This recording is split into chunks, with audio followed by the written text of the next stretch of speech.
What's up, gamers? On today's episode of the Freeroll, I'm showing you gameplay from the coolest Web3 gaming project that you've never heard of. Welcome to Bunny Nights.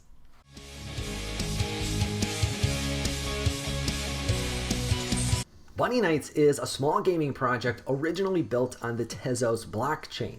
It started out as a simple pixel art collection that was slowly sold out over many months.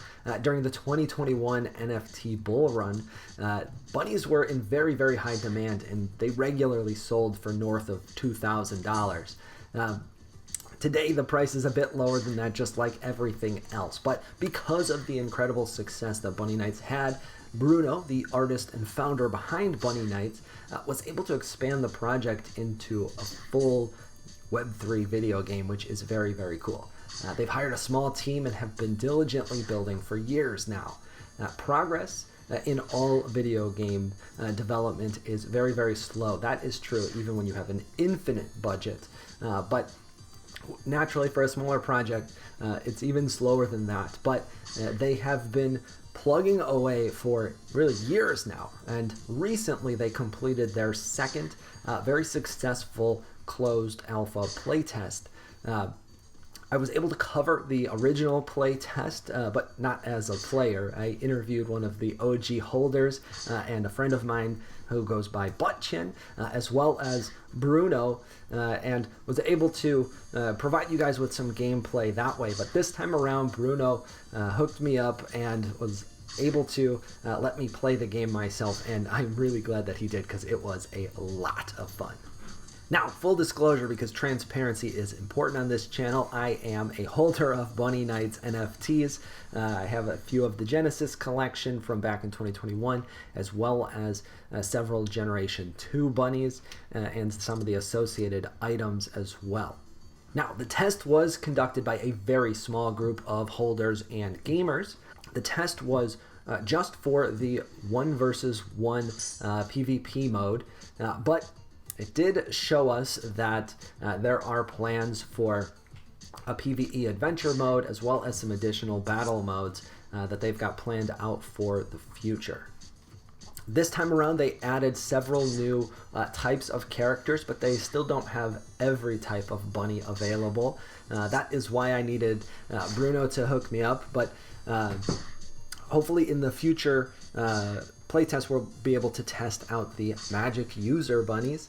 I have both a shaman and a mage from the Genesis collection that I have been dying to test out, but they were not included this time around. Some of the new classes that this test had included ninjas, which was a lot of fun. That turned out to be my favorite type of bunny to play with. They also added archers, which is what I expected to be my favorite type. But the ranged ninja was just way too much fun. Now, the most important thing that I can report back for you is that the game was a lot of fun. At least the 1v1 battles were a lot of fun. That is the only part of the game that was available for this playtest, so we can't make a full judgment on the entire game just yet. That said, it did give me a lot of confidence that the future PvE adventure mode would be a lot of fun as well. So we are looking forward to that. I'm a big fan of PvE games. Bunnies can all move around inside of a 3x7 grid. Every action, including movement for your bunnies, has some amount of cooldown.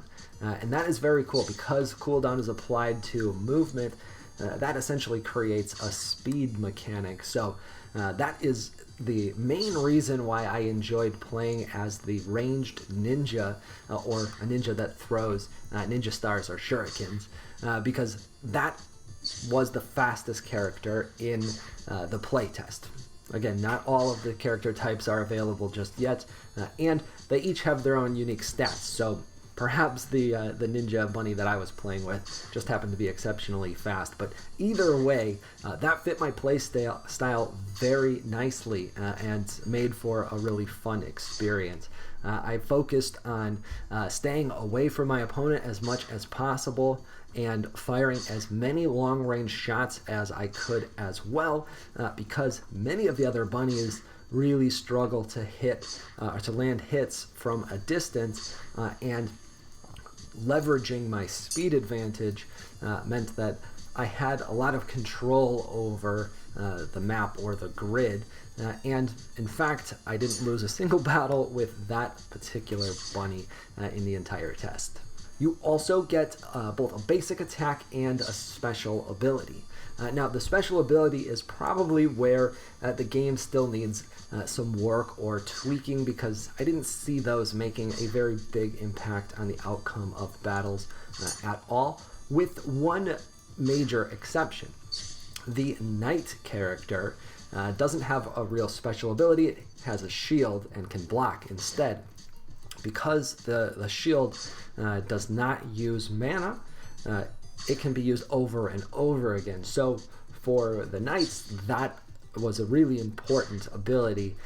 For everybody else, they had some sort of a special ability. The ninja would disappear and reappear right next to your opponent, which is a neat mechanic, but you could only use the special abilities once or twice per battle, depending on the bunny that you had, and they didn't result in a ton of damage, so they typically didn't make a big impact on the outcome. Blocking with the knight bunnies seems easy, but was actually quite challenging.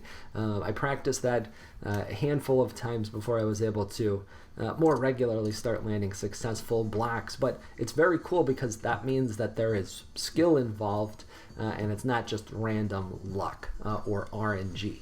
Ranged bunnies have an advantage in that they can attack from distance, of course. They do less damage per hit, but they're able to land more hits because they can attack from anywhere on the map. That is very cool. That said, I was surprised to find how low the accuracy was for the archer bunnies. That's not necessarily a problem. It's just means that you have to play your character a little bit differently than I was. But it certainly made for interesting matches, especially when you were using two bunnies that both had ranged attacks. Each could stay at their preferred distance while they were attacking, and that made for some interesting results as well. Matches typically lasted for up to 5 minutes. Most of mine seemed to finish in the 3 to 4 minute range. That's a tad long for my taste, but it was still exciting and fun all the way throughout. Part of the reason why I liked the ninja bunny so much was because it was faster, and several of those matches resulted in much quicker wins, under 2 minutes often. I would love to see it if maybe 3 minutes was the maximum amount of time. To me, that would let you get through a lot more battles in a short amount of time, and probably be a little bit more fun, at least for me personally. I'd love to see the battles sped up just a little bit. Could tweak the amount of hit points that each bunny has, although I thought that was pretty well balanced. I think it's probably going to be more related to the special abilities and how those interact with each other, that can be leveraged to make the game even more fun and a little bit faster paced. If you are interested in getting involved in this project, just join the Discord.